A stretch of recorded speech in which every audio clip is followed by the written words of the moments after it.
হে তরুণ যুবকেরা, সেই সাহাবী এত নবীকে ভালোবাসতেন, নবীর নাতিদের এত মহাব্বত করতেন, আল্লাহর নবীর দরবারে ঘন ঘন আসতেন। ওই সাহাবী বাচ্চাদের সঙ্গে এত তার মহাব্বত হয়ে গিয়েছিল, বাচ্চাদের কাছে যখন তিনি দয়ার নবীর দরবার শরীফে আসতেন, দয়ার নবীর খেদমতে যখন আসতেন, বাচ্চাদের জন্য একটু তাবারুক, একটু নাস্তা, একটু খাবার তিনি পকেটে নিয়ে আসতেন।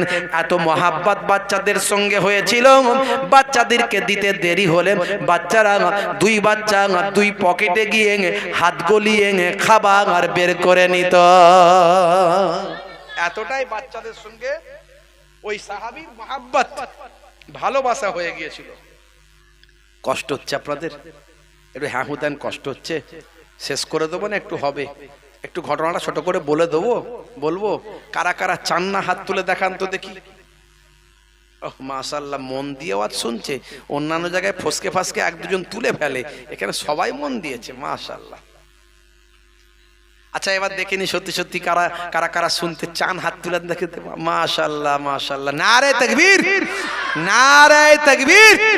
সিলসিলা হক ফুরফুরা শরীফ, সিলসিলা হক মুজাদ্দিদুজ জামান, সোহাদা হুজুরদের ইসালে সওয়াব, সোহাদা হুজুরদের ইসালে সওয়াব।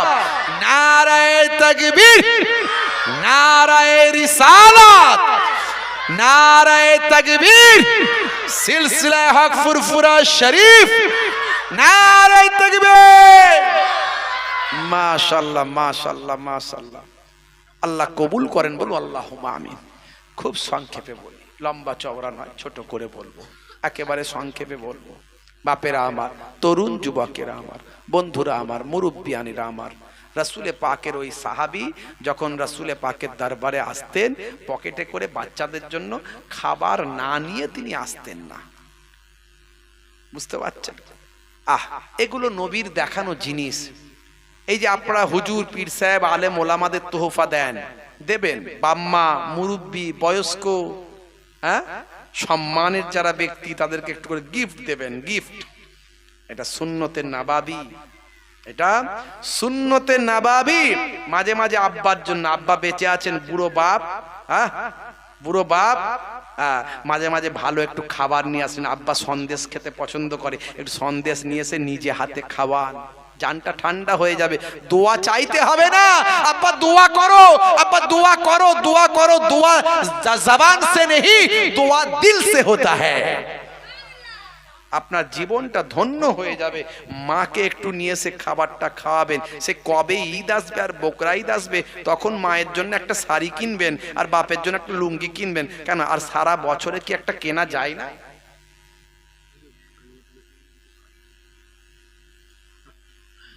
প্রথমেই বললাম। আচ্ছা ঠিক আছে, তাহলে তো আর বেশি আলোচনা করা যাবে না, সময় সংক্ষেপ করে দেবো। কারণ ভাইরা আমার, কারণ একটু ভাইরা বলেছে কথাটা ঠিক, না হলে না মানে না চাঁদাপত্রের কথা একটু বলে দিলে তাহলে আবার পরের বছর জলসাটা করতে অসুবিধা হয়ে যাবে। তা সবাই মিলেই তো করতে হবে, না হলে তার হয় না। ছোট করে বলি, একটু লম্বা চওড়া নয়। বাপেরা আমার, তো সেই বাম্মাকে একটু মাঝে মাঝে মিষ্টি খাওয়াবেন, ভালো একটু দেবেন, একটুখানি গিফট দেবেন, সন্তানদের দেবেন, স্ত্রীকে দেবেন, মাঝে মাঝে নিয়ে এসে বড়দের দেবেন, মুরব্বীদের, বড় চাচা হায়াতে আছে, বড় চাচা হায়াতে আছে, বড় ভাই বয়স হয়েছে, বড় ভাই হায়াতে আছে, একটু দেবেন গিফট। আলেম, গ্রামের ইমাম সাহেব, গ্রামের ইমাম সাহেব, আজকে ইমাম সাহেবরা খুব নির্যাতিত, বুঝতে পারছেন? আপনাদের এখানে হয়তো অনেক ভালো ব্যবহার আপনারা করেন, এক এক জায়গা আছে ইমাম সাহেবকে যেন মাঠে খাটা, সেই জোনের মতো মাঠে খাটা আপনার লেবারের মতো মনে করে। ইমাম সাহেব মানে সব ঘরের যার যা আছে, যার বিয়ে, ছেলের বিয়ে হবে, খাতনা হবে, মুসলমানি হবে, দেখাশোনা হবে, এই হবে সেই হবে, সব কাজ ইমাম সাহেবকে করতে হবে। আর একটু গন্ডগোল হলেই খালি ঘন ঘন ইমাম সাহেবকে তাড়া মারে, জানো টিকিট কেটে দেবো, জানো ঘর পাঠিয়ে দেবো, জানো আমি কি করতে পারি, জানো আমি মসজিদের আমুক, আমুক, সেই এই সব কথাবার্তা। এক জায়গার ইমাম সাহেব ছিল খুব খচ্চর, বুঝতে পারছেন, সেও ছিল খচ্চর, ওই রকম লোক, যেমন কমিটির লোক তেমন ইমাম সাহেব, যেমন রুহ তেমন ফারিস্তা, বুঝতে পারছেন। সে বলছে আমি আগে থেকেই খবর জানি যে এরা কিছুদিন থাকতে না থাকতে ইমাম সাহেবের টিকিট কেটে ঘরে পাঠিয়ে দেয়, তাই আমিও একটা ঠিক করেছি, যখনই বলেছে জানো ঘরের টিকিট কেটে পাঠিয়ে দেবো, সব তলপি গুটি ঘর পাঠিয়ে দেবো, হ্যাঁ আমাদের সঙ্গে আমরা জানাও না কি করতে পারি। ইমাম সাহেব তখন বলছে আমি তো জানি বলি তো সবকিছু ব্যবস্থা নিয়েছি। বলে কি ব্যবস্থা, আবার আপনি কি নিয়েছেন? বলে বলবো, বলে বলো। আমি জানি আপনারা শুধু ঘন ঘন একটুতেই ঝগড়া করেন, টিকিট কেটে পাঠিয়ে দেন, শুধু ইমাম পাল্টান, তাই আমিও একটা ঠিক করে এসেছি। কি ঠিক করেছেন? বলে বলবো। বলে বলো। হ্যাঁ, বলে যতদিন এসে নামাজ পড়িয়েছি একদিনও অজু করিনি। সামলাও এবার ঠেলা ঠেলা সামলাও, তাহলে বুঝতে পারছেন তো গতি খারাপ। হ্যাঁ হুজুর বাপ মারা গেছে, জানাজাটা পড়িয়ে দেন যেন আমার আব্বা জীবনের গুনাহ মাফ হয়ে যায়। ইমাম সাহেব আল্লাহকে বলে আল্লাহ এরা একদম পয়সা দেয় না, কি করে সংসার চালাবো, আল্লাহ এর বাপ জান্নাতে যাক জাহান্নামে যাক আমার দেখার দরকার নেই, আল্লাহ তুমি আমার পয়সার ব্যবস্থা করো। কথা ঠিক না ভুল? হে তরুণ যুবকেরা, হে আমার বন্ধুরা, বাচ্চাদের জন্য একটু তাবারুক নিয়ে আসতেন, একটু গিফট নিয়ে আসতেন। বাচ্চাদের দিতে দেরি হলে বাচ্চারা পকেটে হাত গলিয়ে দিতেন। হে তরুণ যুবকেরা, হে আমার মুরব্বিয়ানেরা, শুনে রেখে দিন বাবা, জেনে রেখে দিন বাবা, এমনই মহাব্বত, এমনই ভালোবাসা। হে মুসলমান একটু লক্ষ্য করুন ভাই আমার, দোস্ত আমার, একদিন দয়ার নবীর কাছে ভাই আমার জিব্রাইল ফারিস্তা আল্লাহর নবীর কাছে এসেছেন। মনে রাখবেন জিন এবং ফারিস্তারা যে কোনো সময় যে কোনো রূপ ধারণ করতে পারে। দয়ার নবীর কাছে জিব্রাইল ফারিস্তা এসেছে ওই সাহাবীর চেহারা ধরে, দাহিয়াতুল কালবির ফারিস্তার দাহিয়াতুল কালবির চেহারা ধরে জিব্রাইল ফারিস্তা এসেছেন। ভাই আমার এসেন দয়ার নবীর সামনে বসে বসে দয়ার নবীর সঙ্গে কথা বলছেন।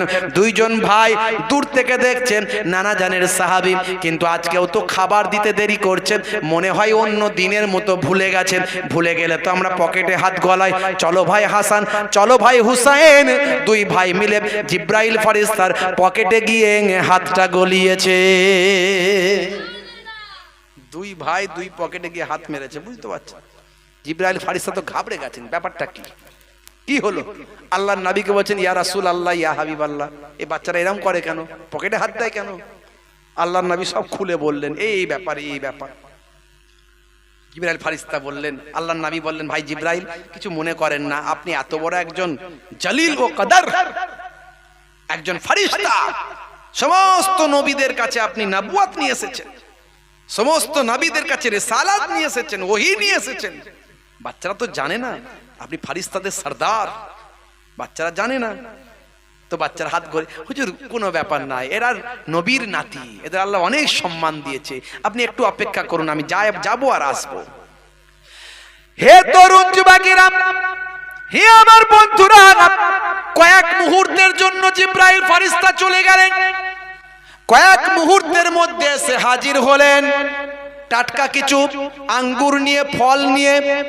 আল্লাহর নবী রাহমাতুল লিল আলামিন দয়ার নবীকে বললেন ইয়া রাসূলুল্লাহ, হাবিবাল্লাহ, বাচ্চাদের একটুখানি আপনি আপনার জানুতে বসান, দুই জানুতে বসিয়ে দুই ভাইকে একটু আপনি নিজে হাতে খাওয়ান, আমি জিব্রাইল সামনে বসে বসে একটু বাচ্চাদের খাওয়াটা অবলোকন করি। আল্লাহর নবী আল্লাহর রাসূল ইমাম হাসান এর হুসাইন রাদিয়াল্লাহু তাআলা আনহু কলিজার টুকরা দুইজন নওয়াসাকে ডাকলেন, ডেকে নিয়ে এসে নিজের জানুতে বসালেন। টুকটুক করে কাঁচা ফলগুলো, সুন্দর ফলগুলো, ভাই আমার এই খুশবুদার ফলগুলো, এই কুদরতি ফলগুলো খাওয়াতে লাগলেন। দুই ভাইকে খাওয়াচ্ছেন। ফারিস্তা জিব্রাইল আলাইহিস সালাম সামনে বসে বসে এক দৃষ্টিতে অবলোকন করছেন, তাকিয়ে আছেন। আল্লাহর নবী বলেন ভাই জিব্রাইল আপনি এভাবে কেন দেখছেন, এক দৃষ্টিতে কেন দেখছেন? হযরতে জিব্রাইল ফারিস্তা বলেন ইয়া রাসূলুল্লাহ ওয়া ইয়া হাবিবাল্লাহ, বাচ্চাদের তাকদীর আল্লাহ কত বুলন্দ করেছেন। আমি এটাই চিন্তা করছি আর ভাবছি, আহারে বাচ্চাদের কত সম্মান, বাচ্চাদের কত ইজ্জত। এই বাচ্চারা দুনিয়ার জামিনে আল্লাহর নবী আখিরি জামানার পয়গম্বরের কোলে বসে আল্লাহর জান্নাতের তাজা ফল দুনিয়ার জামিনে খাচ্ছে। জোরে হবে না, জোরে হবে না। আল্লাহর জান্নাতের তাজা ফল দুনিয়ার জমিনে তারা খাচ্ছে, কত তাকদীর বুলন্দ। আল্লাহর নবীকে বললেন, ইয়া রাসূলুল্লাহ, হাবিবাল্লাহ, তবে এই বাচ্চাদের তাকদীরে দুটো মুসিবত আল্লাহ লিখে দিয়েছেন, দুটো মুসিবত আল্লাহ লিখে দিয়েছেন বাচ্চাদের তাকদীরে। আমার আল্লাহ জানিয়ে দিয়েছেন, ইয়া রাসূলুল্লাহ, হাবিবাল্লাহ, আপনি নাসাবারি করবেন না, আপনি ধৈর্য হারা হয়ে যাবেন না, আপনি নাসাবারি করবেন না। শুনে রাখুন, জেনে রেখে দিন, আমার আল্লাহ জানিয়েছেন আপনার বড় নাতির কথা কি তার তাকদীরে লেখা আছে, আল্লাহ জানিয়ে দিয়েছেন। ইয়া রাসূলুল্লাহ, হাবিবাল্লাহ, আপনার বড় নাতিকে আপনারই জালেম উম্মতেরা, আপনারই নিষ্ঠুর উম্মতেরা খেতে না দিয়ে বিষ পান করিয়ে তাকে শহীদ করে দেবে।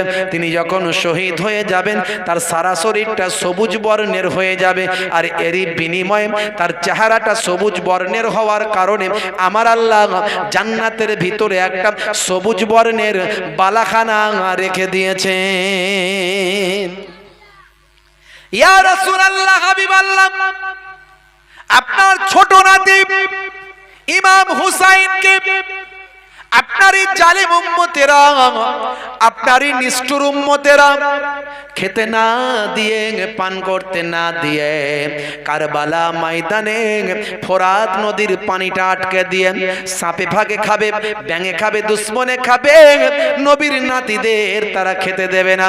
এইভাবে আপনার নাতিকে কারবালা ময়দানে নিষ্ঠুর ভাবে জুলুম করে শহীদ করে দেবে। তিনি যখন শহীদ হয়ে যাবেন তার সারা শরীরটা লালে লাল হয়ে যাবে, রক্তাক্ত হয়ে যাবে, সারা শরীরটা লোহিত বর্ণের হয়ে যাবে, কারবালার মাটিটা লাল হয়ে যাবে। এরই বিনিময়ে আমার আল্লাহ তাআলা আপনার ছোট নাতি ইমাম হুসাইনের জন্য আমার আল্লাহ তাআলা জান্নাতের ভিতরে একটা লাল বর্ণের বালাখানা রেখে দিয়েছে। জোরে হবে না, দরুদ শরীফ আল্লাহুম্মা।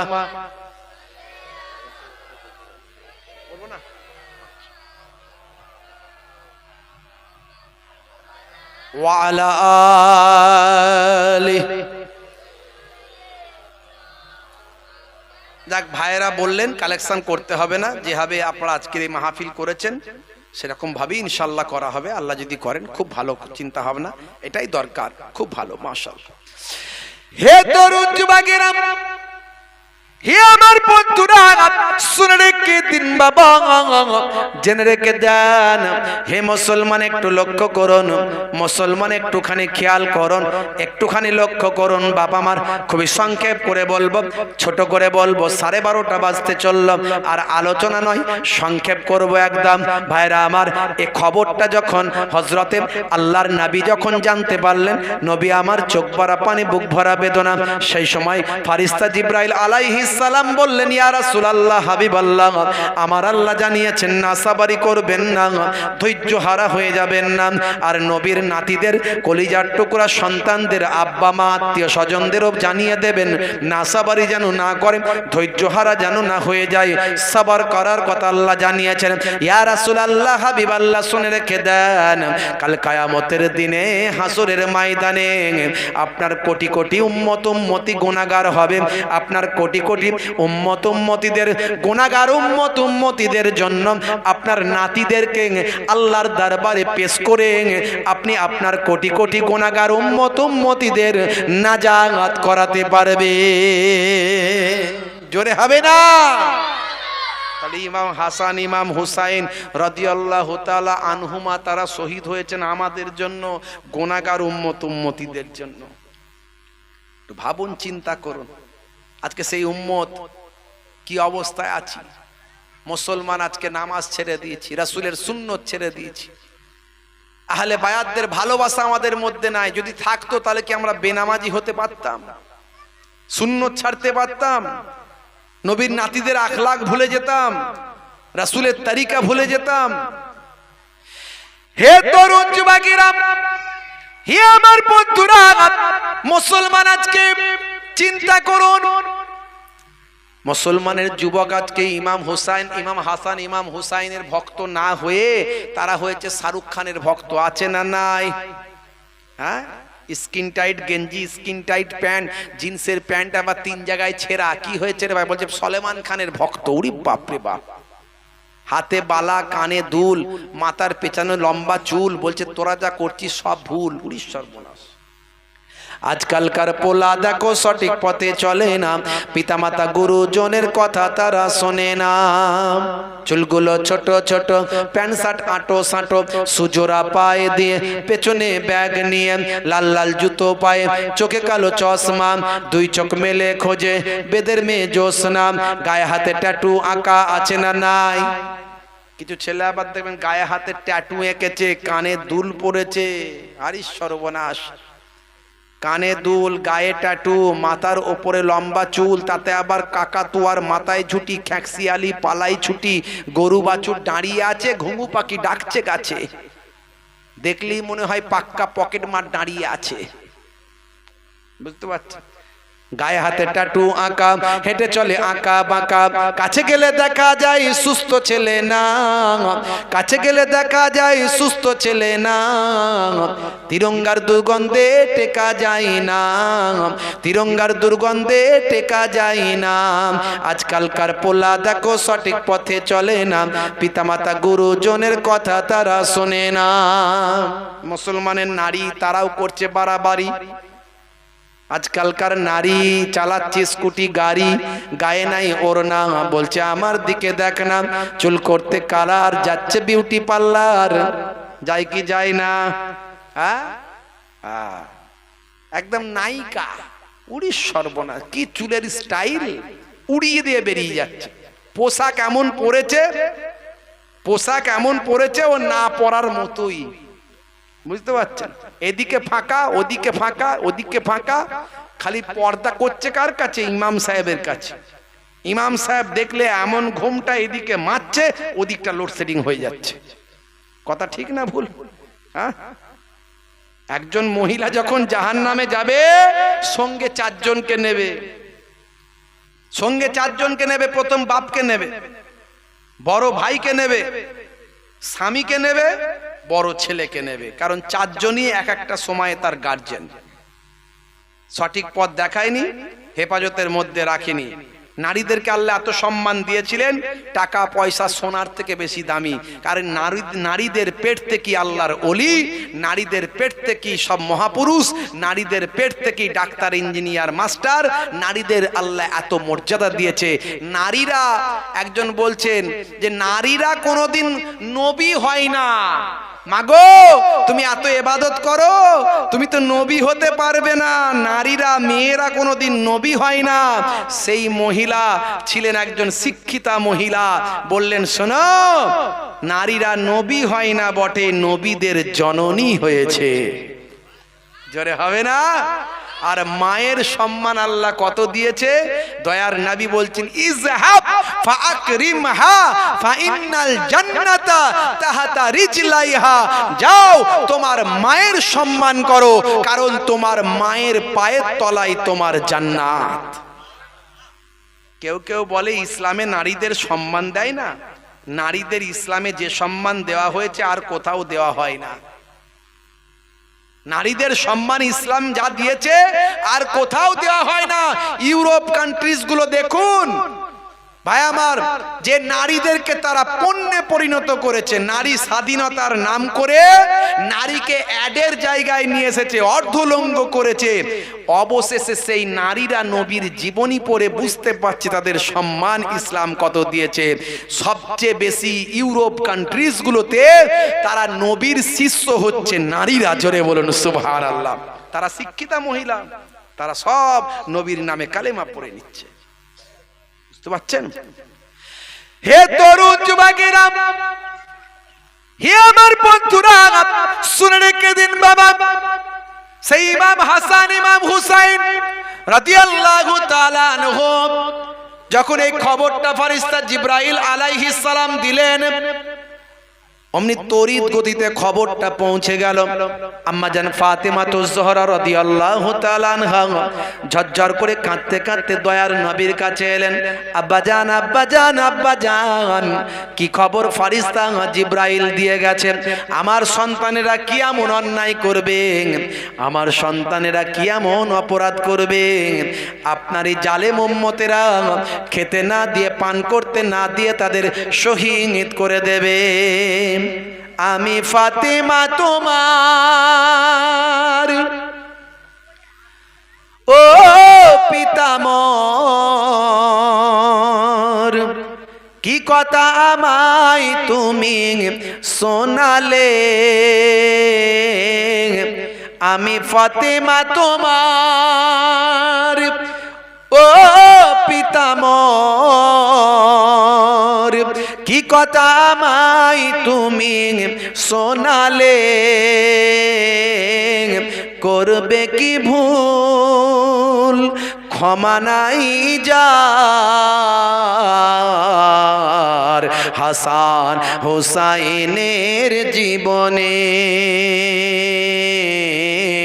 হাসান হুসাইনের জীবনে, ও হাসান হুসাইনের জীবনে, হাসান হুসাইনের জীবনে। আল্লাহর নবী বললেন, বেটি ফাতেমা মন খারাপ করো না, কেঁদো না, আমার আল্লাহ জানিয়ে দিয়েছেন সবর করতে বলেছেন, নাসাবারি করো না, নাসাবারি করো না, কারণ তোমার সন্তানদের দেখিয়ে কাল কিয়ামতের দিনে আমি আমার কোটি কোটি গুনাহগার উম্মতিদের নাজাত করাতে পারবো। জোরে হবে না, জোরে হবে না। অনেক লম্বা ঘটনা, একেবারে সংক্ষেপ করে দিচ্ছি, বাবা মার ছোট্ট করে বলে দিচ্ছি। আল্লাহর নবীর নাতি ইমাম হাসান রাদিয়াল্লাহু তাআলা আনহুকে জীবনে বারবার বিষ পান করানো হয়েছিল। বিবাহ সংক্রান্ত ব্যাপার নিয়ে জালেমরা একটা মাধ্যমে আল্লাহর নবীর নাতিকে বারবার বিষ পান করিয়েছিল। প্রত্যেকবারে বিষ পান করে নানাজানের রওজা মোবারকে গিয়ে নানাজানের ওসিলা দিয়ে দোয়া চেয়েছেন। নানাজানের ওসিলায় আল্লাহ বিষকে পানি করে দিয়েছেন। তবে শরীরটা কমজোর হয়ে গেছে, দুর্বল হয়ে গেছে, রোদে বেরোতে কষ্ট হয়, বুঝতে পারছেন। 45 বছর বয়স, 49 হিজরি, হিজরতের 49, 45 বছর বয়স।